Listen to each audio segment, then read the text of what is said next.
effects of climate change in Zimbabwe are linked to water supply and food security. Over the past 2 decades, Zimbabwe has experienced an unpredictable rainfall pattern.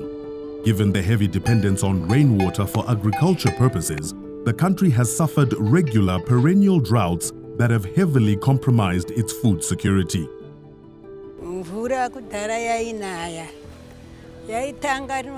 We used to have good rains. It used to start with the early rains we called Gukuraundi, followed by Bumarucha, then the main rains in November.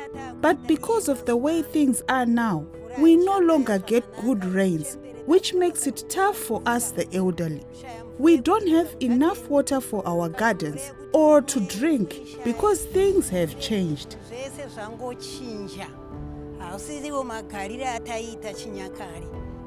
The way it's raining now is different from the way it used to be when we were growing up. The way I see it, it's because of the way we are praying, especially the members of the apostolic sect who are now climbing sacred mountains to have their prayers. There is no longer any respect for our ancestral spirits. Here in Chinamora, we have our guardian spirit called Nyamunga, which the young people are no longer respecting because of these modern religions. We no longer live the way we used to.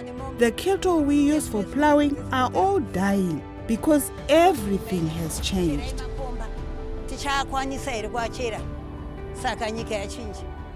The rain season in Zimbabwe has become short in recent years. In response to this, the government has responded by encouraging communities to plant short-season crops earlier in the rain season. To achieve this, a government-sponsored scheme called Fumvudza was introduced, in which the government gives out farming inputs to rural households which agree to adhere to the principles of planting short-term season crops early. Part of the design of the project requires the use of zero tillage, which is effective in water and nutritional containment. The 2020-2021 farming calendar owed much of its success at household level to this Fumvudza model, which resulted in adequate harvest and increased food security. While such response strategies to climate change have helped to alleviate hunger, it has done much damage to the governance structure, as these schemes have been used for political mileage. This has adversely affected equal access to government subsidy and aid by all citizens, regardless of political affiliation. As a result, some households are experiencing hunger because of this selective process. Climate change has contributed adversely to wildlife distribution and survival of certain species in Zimbabwe. So the birds in the flay are indicator species. They work between each other. The owls will eat other birds or rats or mice, so they'll control the reptiles. Some are hole nesting birds, some are tree nesting birds, most of them live in the grasses. So the birds that you'll get here, living here all year round, you don't see them anywhere else. This is where they live. And so these birds are very precious. You take their habitat away, they are an indicator that if these birds go, so do we. Water goes. Can you see the link? It's pretty simple, but it's not simple. Because people drive past, they don't stop to look. Erratic rainfall patterns and temperatures have altered the natural wildlife habitats negatively. Perennial droughts, in particular, have led to death of several wildlife species due to hunger and human-wildlife conflict.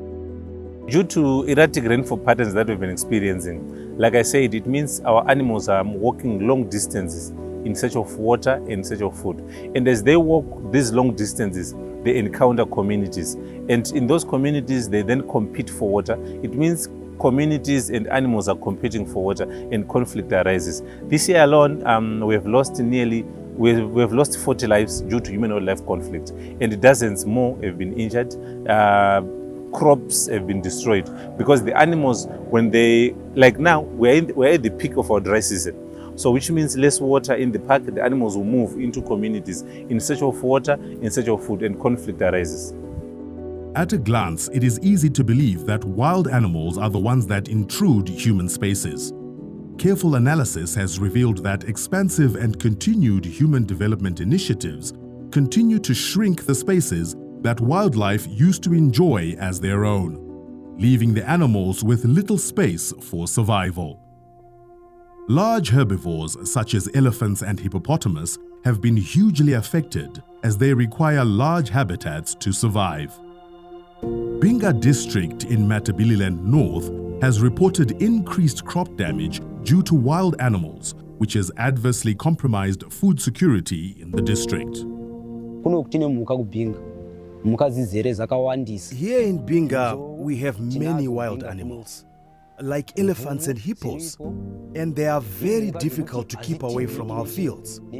We need assistance with a fence or maybe firearms to scare them away. Another issue is water.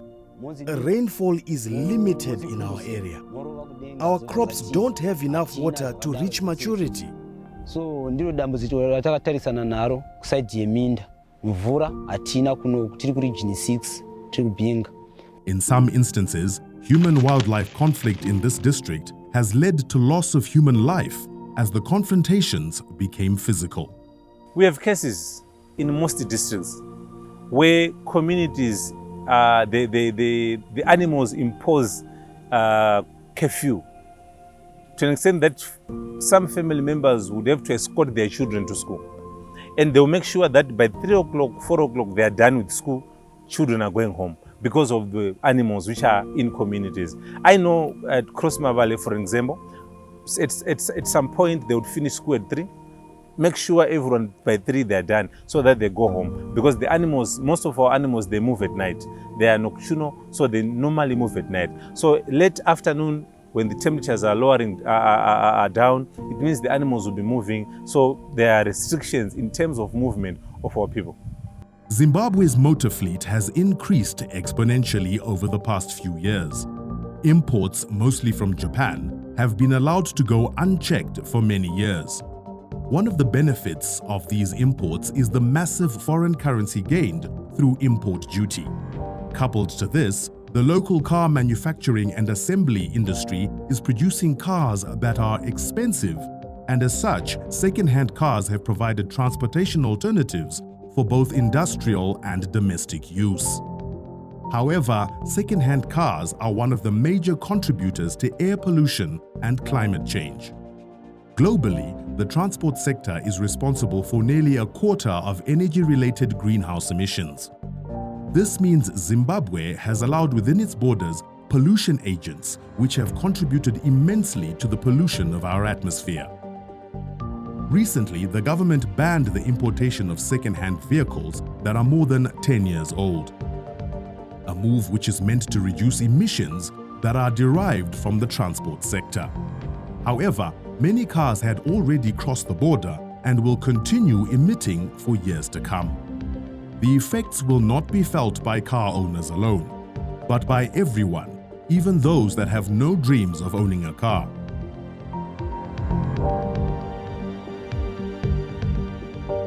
Our wildlife management business or our conservation has been relying more on tourism. And tourism has been affected big time. In fact, tourism, well, at some point was just as good as dead, because we have spent the better part of 2020, 2021 with Victoria Falls, one of our prime destinations, closed. Most of our parks were closed. The lockdowns, the restrictions, the movement and restrictions, which means less people were visiting the parks, less revenue, and we were affected. It means we didn't have money, most of the resources to do our law enforcement, to do our patrol, to react to problem animal control. We have spoken about the human-wildlife conflict. When we receive distress calls from communities, it means we need to react, and sometimes we didn't have resources to do that. And definitely we've been affected. Wetlands have a critical role in climate change mitigation. Wetlands are large bodies that hold and contain water for a considerable amount of time. Usually, they hold water for the whole year. Part of their function is to act as a water sponge that gradually releases and filters water into running streams that lead to large reservoirs like dams and lakes. We are on the very top of the watershed The watershed means that it's where the rivers and streams begin.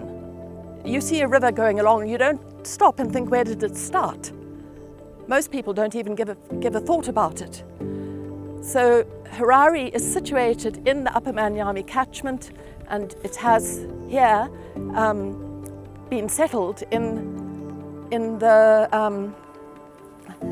headwater wetlands of the Marimba and the Bugabisi rivers and the Gwibi. The capital city of Zimbabwe, Harare, is situated on top of a wetland that supplies its main water source downstream, Lake Chivero. Lake Chivero relies on the upstream wetlands for its water after the rain season. Wetlands also have an important yet little-known critical function of capturing and storing carbon to reduce atmospheric greenhouse gas, which is the main cause of climate change. Due to urban development, more than 50% of Harare's wetlands have been destroyed. This has severely affected the amount and quality of water that gets to Chivero.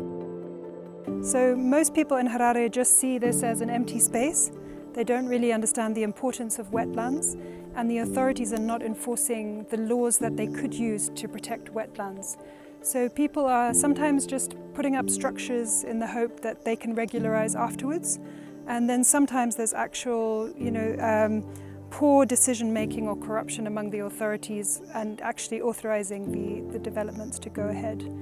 And a lot of the authorities may think that there are mitigating measures that you can take to allow developments on wetlands, but really we need all of our wetlands to protect our water source for Harare. People who settled here set about draining them, trying to dry them up because they're very deep in water. So now we move forward quickly to 130 years later, and we see we're running out of water. Why? Because we're drying up these headwater wetlands, which we're dependent on.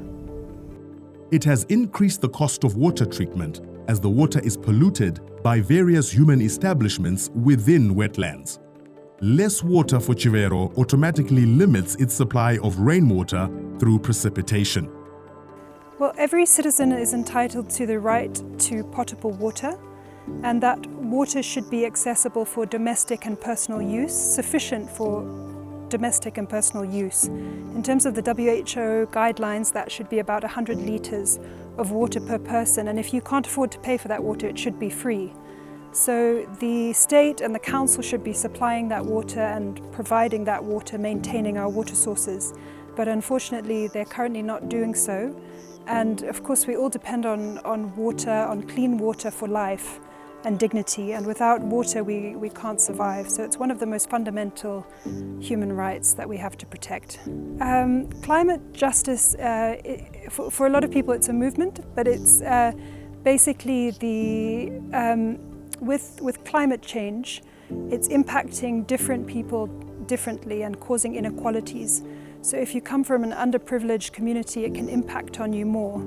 For example, in Chitungwiza, we had the floods last year during the rainy season, and you saw how people in those communities were really affected by climate change and flooding and not protecting wetlands, where the people who are making money off wetlands are not so affected. That land was sold, some people were given permits, where really we should be doing long-term planning and mitigation and protecting our water sources. Destruction of wetlands in Zimbabwe has resulted in unclean drinking water for the capital, as the city cannot cope with the high cost of treatment.